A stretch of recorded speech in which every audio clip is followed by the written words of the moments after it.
چاودێرانی سیاسی لە شاری کەرکووک جەخت لەسەر پێویستی بەشداری ناوچە جێناکۆکەکان وەک بەشێک لە ڕێفراندۆمەکە هەرێمی کوردستان دەکەنەوە و ڕاشی دەگەێنن هیچ ئامادەسازیەک بۆ ڕێفراندۆم لەو ناوچانە بەدی ناکرێت.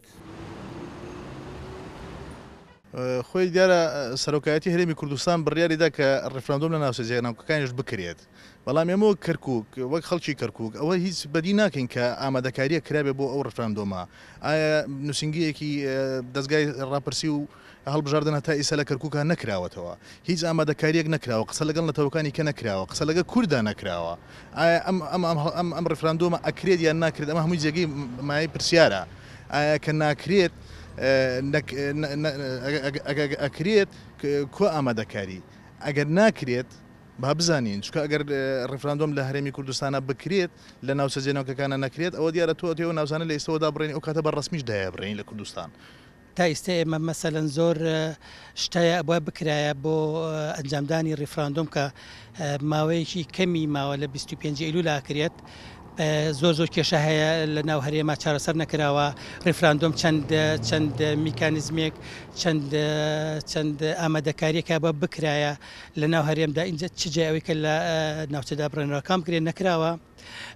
بۆ ئێستا مەسلەی ڕێفراندۆم مەسلێکی هەستیارە. من گومانم هەیە کە لەوە ئەنجامێکی باشی لێ نەکەوێتەوە.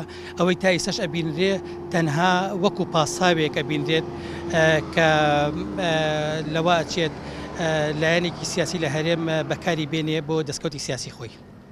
ئەندامێکی ئەنجومەنی نوێنەرانی عێراقیش ڕای دەگەێنێت تا ئێستا بەرچاوڕوونی تەواویان نییە کە ناوچە جێناکۆکانیش بەشێک بێت لە ڕێفراندۆمەکەی هەرێم.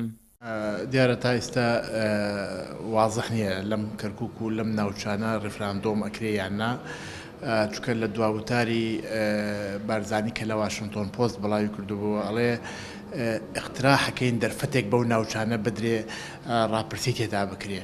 اقتراحەکەین دەرفەت بدرێ لەگەڵ ئەوە جیایە لەگەڵ ئەوەیە کە تۆ بڕیارت دابێ بکرێت یایدا و حاڵەتی ئەم شوێنانە هەستیارە بێ زۆر بە هەستیاری و مامەڵی لەگەڵا بکرێت. ئەگەر لە هەرێمی کوردستانە ڕێفراندۆم بکرێ لەم ناوچانە نەکرێ مەترسیە دانپێدانانێکی دانپێدانانە بەوەی کە ئەم ناوچانە بەشێک نین لە هەرێمی کوردستان و لە حاڵەتێکشە ئەگەر لە هەرێمی کوردستان بکرێت لێرەش ڕێفراندۆم ئەنجام بدرێ حاڵەت تووشی حاڵەتێکی مەترسی ئەبینەوە لەبەرەوە ئەبێ زەمانەتی سەرکەوتنی ئەو ڕێفراندۆمە بکرێت، چونکە تا ئێستا لێرە هیچ هەنگاوێک نەنراوە بەو شێوەیە کە زەمانەتی نەجاحەتی ڕێفراندۆم بکات لەم شوێنانە. سەرباریە و سەرنج و تێبینیانی لەسەر ڕێفراندۆم هەیە لە کوردستان. خەڵکی ناوچە جێناکۆکانیش مەترسیەوەیان هەیە کە ڕێفراندۆم لە ناوچە جێناکۆکان نەکرێت.